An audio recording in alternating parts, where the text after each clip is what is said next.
Au nom du Père et du Fils et du Saint-Esprit, ainsi soit-il.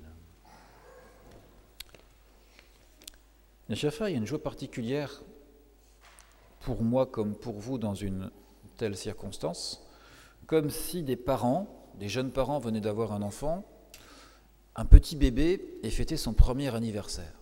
C'est dans ce sens qu'il faut avoir une joie surnaturelle par rapport à notre Église qui a eu cette consécration, cet élément particulier où la liturgie veut marquer d'une manière solennelle. Pour ceux qui ont pu assister, oui, c'est une cérémonie qui est des plus longues ou des plus complexes dans toute la liturgie. Eh bien, ceci est là pour marquer comme la première bougie pour nous de on pourrait dire de cette alliance profonde et solennelle entre Dieu et ce lieu, et plus que ce lieu, on pourrait dire tout ce qu'il y a autour, tout ce que ça représente.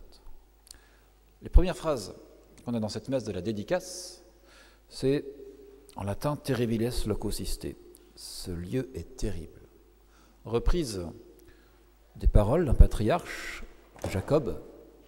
Jacob qui, comme le rappelle le livre de la Genèse, a eu un songe sur un lieu sacré, c'était le mont Moria, tout simplement le lieu du futur temple de Jérusalem. Il était comme en exil, en fuite. Il a dormi où il pouvait, comme ça, en marchant au milieu du désert.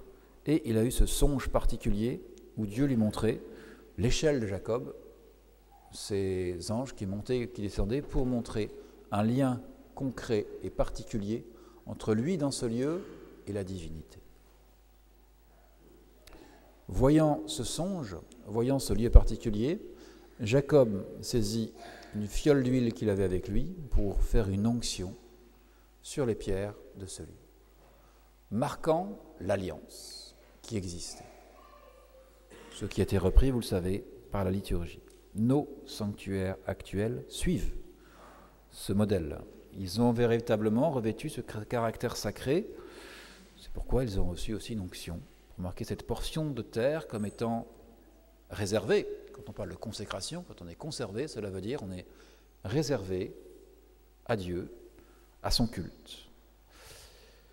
Nos églises sont donc les maisons de Dieu, mais aussi, comme le mot rappelle l'échelle de Jacob, une porte du ciel, un lieu de contact, un lieu d'échange, un lieu où Dieu donne sa grâce, un lieu où plus particulièrement aussi on peut lui parler.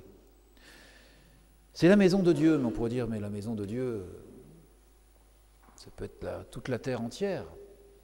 La maison commune, comme le disent les documents actuels au niveau de toutes les encycliques et autres qui nous sont donnés par le pape François. Qu'est-ce que la maison commune ? C'est la création, c'est l'ordre naturel. Mais justement, la maison de Dieu est plus que cela.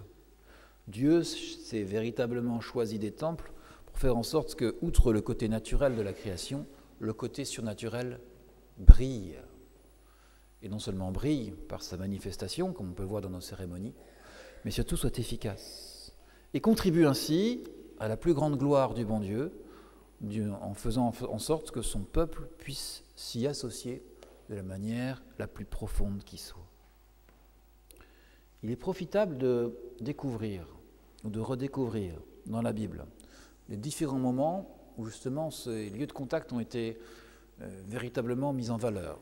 Je vous ai cité le mont Moria avec l'échelle de Jacob. C'est, on pourrait dire, le premier point de contact, une sorte d'introduction. Ensuite, le temple a été construit à Jérusalem. Tout a été préparé par David, le roi qui a reconquis toute la surface de la terre d'Israël. Et ensuite, c'est Salomon, son fils, qui lui-même a pu faire en sorte de construire et de faire cette dédicace, cette consécration du temple de Jérusalem. Et il fait cette prière. On trouve ça dans le premier livre des rois. « Seigneur, que nuit et jour vos yeux soient ouverts vers cette maison, vers le lieu dont vous avez dit, là sera mon nom. » Quand on dit le nom du Seigneur, c'est qu'il y a une véritable réalité. Là où est le nom, là est la personne en réalité. Mais quoi, Dieu habiterait-il véritablement avec l'homme sur la terre ? Voici les cieux ne peuvent vous contenir. Combien moins cette petite maison qui vous a été construite, que j'ai bâtie. Et toutefois, dit Salomon, « Éternel mon Dieu, soyez attentifs à la prière de votre serviteur et à sa supplication. écoutez le cri et la prière que vous adresse votre serviteur. Que vos yeux soient jour et nuit ouverts sur cette maison, sur le lieu dont vous avez dit que là serait votre nom. Écoutez la prière que votre serviteur fait en ce lieu. Daignez exaucer les supplications de votre serviteur et de votre peuple lorsqu'ils prieront en ce lieu. Quand le ciel sera fermé et qu'il n'y aura point de pluie à cause de leurs péchés contre vous, ou s'ils prient dans ce lieu et rendent gloire à votre nom, s'ils se détournent de leurs péchés parce que vous les aurez châtiés, exaucez-les des cieux. Pardonnez le péché de vos serviteurs et de votre peuple et faites venir la pluie sur la terre. Alors en ce moment, on n'a pas besoin de pluie sur la terre, nous sommes tous d'accord. Cependant, nous voyons bien que dès ce temps particulier de la consécration du temple, le temple est devenu un lieu de présence divine, mais un lieu également de prière divine où le peuple de Dieu permettait de faire en sorte qu'il y ait une écoute particulière du bon Dieu par rapport à nos prières. Pourquoi ? Parce qu'on fait l'effort de venir jusqu'à ce lieu, lieu consacré, lieu réservé, lieu où est le nom du Seigneur, le lieu où est la présence du Seigneur. Et si c'est vrai pour la prière de Salomon, on pourrait retrouver également chez les Maccabées, ceux qui ont voulu reconstruire le temple une fois qu'il avait été profané par toutes les idoles païennes du temps des Grecs qui avaient envahi la Terre Sainte. Et ils ont restauré le temple. Et ils ont à nouveau prié pour leurs morts, comme on le fait actuellement dans ce mois de novembre. C'est grâce à ce temple restauré qu'ils ont pu avoir ce contact particulier pour prier pour les personnes défuntes qui avaient défendu la terre d'Israël à leur époque. Et maintenant, nous sommes dans l'ordre du Nouveau Testament, et c'est le Christ qui lui-même venait prier au temple. Il venait y parler, il venait enseigner en tant que Dieu pour pouvoir dire aux hommes « écoutez la parole divine ». Mais il savait également que c'est un lieu où son Père pouvait entendre la prière de chacun de ses enfants. Le temple de Jérusalem n'est plus. L'ancienne alliance n'est plus. Le rideau du temple a été déchiré de haut en bas pour montrer que c'est un geste divin. C'est écrit. Et maintenant donc, nous avons non plus un temple, mais cette multiplicité de sanctuaires qui sont là comme pour marquer le lien entre Dieu et son peuple, et qui sont des lieux de sacrifice. Il n'y a plus un seul autel, il y a des milliers d'autels. Il n'y a plus un seul temple, il y a des milliers de temples.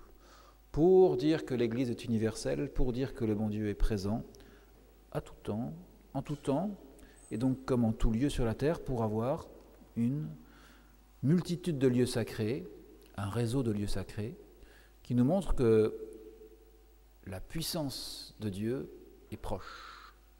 Elle est facile d'accès pour chacun d'entre nous. Elle est à portée de main. La grâce donc peut être répandue et la présence divine peut être facilement touchée. Quand on parle de présence divine, vous savez que dans l'Ancien Testament, cette présence divine était spécialement dans cette partie centrale du temple qui était le Saint des Saints, où le grand prêtre ne rentrait qu'une seule fois dans l'année, lors de la fête du Yom Kippour, comme on dit maintenant.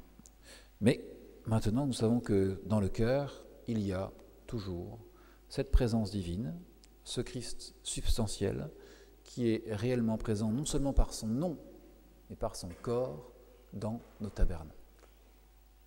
Et c'est pourquoi il y a une réalité que de fêter cette consécration, que de fêter cette dédicace, que de fêter ces maisons de Dieu, où non seulement nous sommes là pour pouvoir prier en étant réunis, en sachant que le bon Dieu nous écoute, où non seulement nous pouvons écouter nous-mêmes la parole divine, nous pouvons offrir le sacrifice du bon Dieu, nous pouvons savoir qu'il est présent.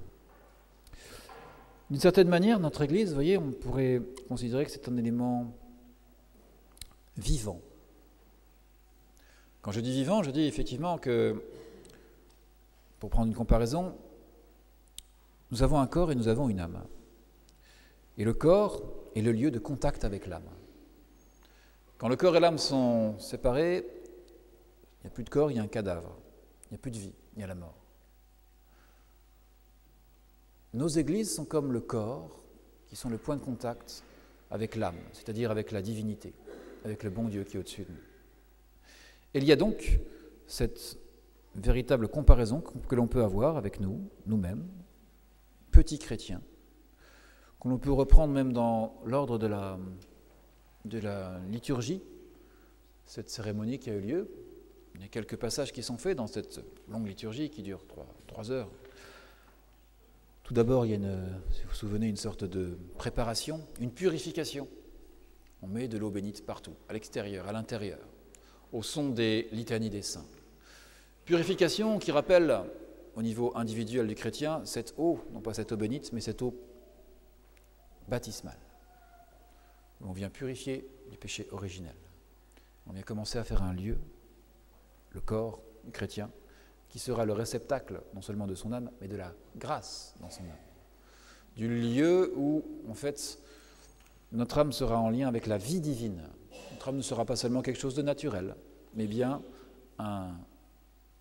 une vie qui est partagée avec Jésus-Christ dans l'éternité. Et qui est possible dès ici-bas, dès le baptême. C'est la réalité. Et après cette illustration, ce sont les reliques qui ont été apportées solennellement et insérées dans l'autel. Les reliques qui nous rappellent qu'il y a ce lien justement avec le corps. Le corps des anciens chrétiens, de ceux qui sont destinés à ressusciter dans l'éternité en retrouvant leur corps. Un lien avec le passé des chrétiens, un lien avec le futur pour la résurrection finale, un lien avec le présent parce que ces reliques nous montrent que ces hommes qui ont déjà vécu sont dans la réalité à l'heure actuelle en lien avec le bon Dieu.